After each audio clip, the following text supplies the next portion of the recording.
What's going on, guys? Welcome back to the Watch and Cut channel. So today we've got a Twosun to talk about. This is gonna be cool. Yeah.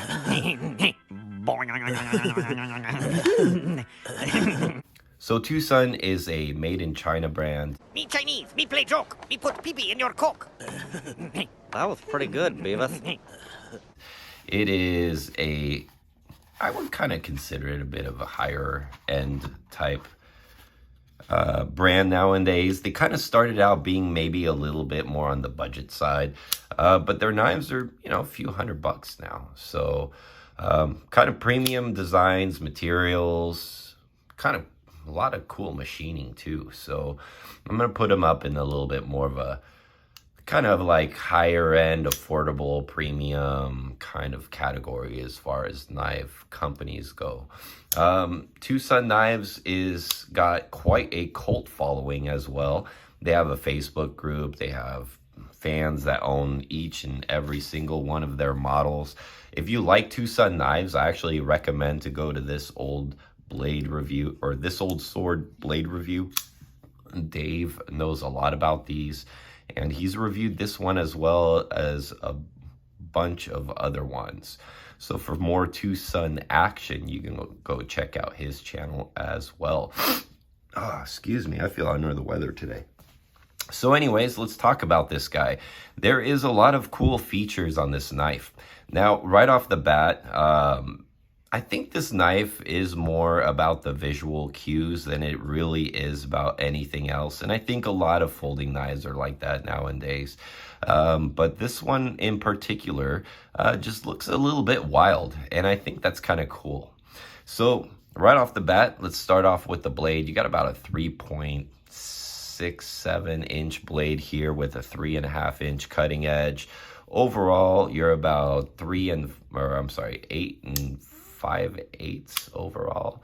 As far as the weight, we are at 4.75 ounces. So under 5 ounces, as Dirk says, under the weight of a D-cell battery. So why does Dirk have D-cell batteries anyways? What uses D-cell batteries nowadays? Nothing, right? I don't know. Anyways, next, let's talk about the handle. The handle is actually pretty cool on this one. There's a lot of sculpting going on, and I think it's quite comfortable. With handles like this, with the spread out kind of curvature you got going on here, I think that kind of limits people's comfort to this thing. You got to have a certain size hand, or else I think these will, especially this back portion right here, will get kind of annoying. That's just my opinion. I do like where it kind of sinks down and you got your little thumb rest right here. So you can get a really good pinch on the handle for a good positive grip. But anything forward of that, you're kind of SOL. It's got decent reach here, but yeah. Where I think this knife really shines, in my opinion, is going to be the handle. The machining on the handle is really good. So right off the bat, you got your titanium subframe lock construction. You got a kind of subframe lock design here. Or I guess, I don't know what you would call that. I mean, it's a frame lock. It's just overlaid with something. Got your relief cut right there. Here is your indicator that you're going to have a steel lock bar insert. A lot of people like to do that. The idea behind that is having steel on steel versus titanium on steel. Some people fear that the titanium is a little bit soft and it's going to lose shape over time. I kind of disagree with that because my Sebenzas have been flawless, and I have a Sebenza from I don't know, 2014 or something like that, 2015. Thing's almost 10 years old. And yeah, it's got none of those problems. So I don't know how much I buy into the whole steel lock bar insert, but that seems to be the thing that companies do nowadays. This is not a Twosun thing. This is like an everybody thing.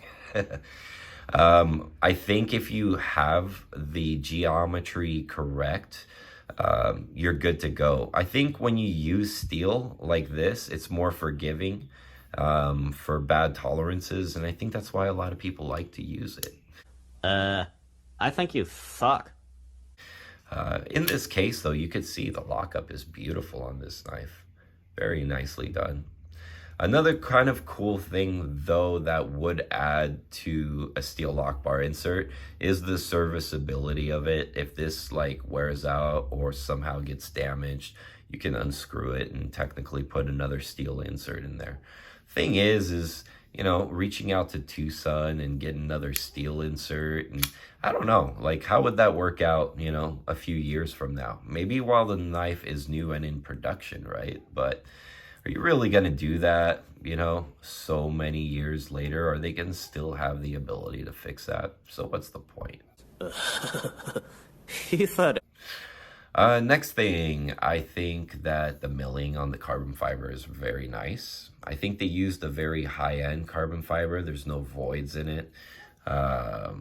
It's a mid-grade carbon fiber. I don't want to say high-end, but, you know, it's not the ceramic stuff or, like, the carbo quartz or any of that, but it's good carbon fiber. I mean, it's got no voids, and it's cut really thin, and that's kind of not easy to be accomplished. You got a nice 3D milled keyed clip right here. So the fact that it's keyed on the bottom side means that only one screw is necessary. That's what she said. To lock this whole thing in. So I think that's kind of cool. Here's the key portion you can see on this side right here. And so it is reversible if you're a lefty. Big old pivot collars on both sides in Twosun-like fashion. Backspacer, kind of like the way it's done. It's just very simple. You got nice space for a lanyard right here. But if you do a lanyard, you may have to take this guy apart to slide it in if it's already a pre-made lanyard. Other than that, flipper tab is cool. Whoa. That sounds cool. Works great. Since you kind of have this dagger profile handle going on here, it's a little bit weird, but I think he like made sure the flipper tab is high enough that you don't really encounter any of that stuff. So I like the way that this was designed. That's cool. It works very, very nicely, and it looks unusual. So I think that's exactly what this guy was trying to accomplish. This one was designed by Bill Nottingham.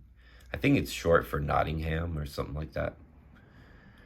Twosuns a lot of times run on 14C28N, which is a very good premium-ish on the premium-ish. It's an inexpensive steel, but I think that is the wrong idea about 14C28N because it's actually was designed to be a higher end cutlery steel in the kitchen. So it's literally designed for knives. A lot of tool steels, as the name implies, is designed for tooling, right? Like dies and things like that. This is specifically designed for cutlery, which means it's going to have more properties to it to keep it more stainless over the long haul, things like that. So I love 14C28, and it is a great steel, and it's very easy to bring back to life. So very, very, very cool. So yeah, that's kind of what we got with this guy right here. I think it's a really nice kind of sharp design. I just kind of, for me, the highlight is the contouring of the handle, all the mill lines, the way everything is kind of fitted nicely like a little puzzle piece. I just like it. I mean, yeah, the construction is really where this thing shines.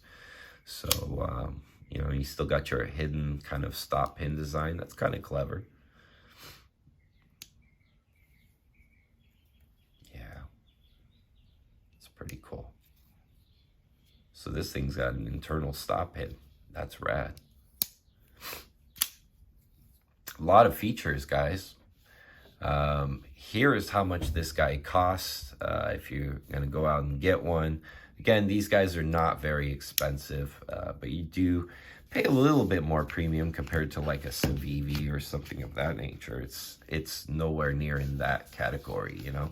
You're starting to get more to like closer to, you know, like Riot, Wii, like some of the Wii and Riot stuff. This is very comparable to it. So very, very cool. I gotta give a big thanks to Troy for sending this guy along for you guys to check out. The Bad Monkey. Go check him out on Instagram and give him a follow. He's a good dude. And yeah, very cool to check out me some Twosuns. All right, here's the number if you guys are interested. This is the TS-255. So as for now, that's it for this one, guys. Make sure you subscribe and all that good stuff. You guys know what to do with that. And also leave some comments down below. Big thanks to Troy. This is Alex from the Watch and Cut channel. Out for the evening.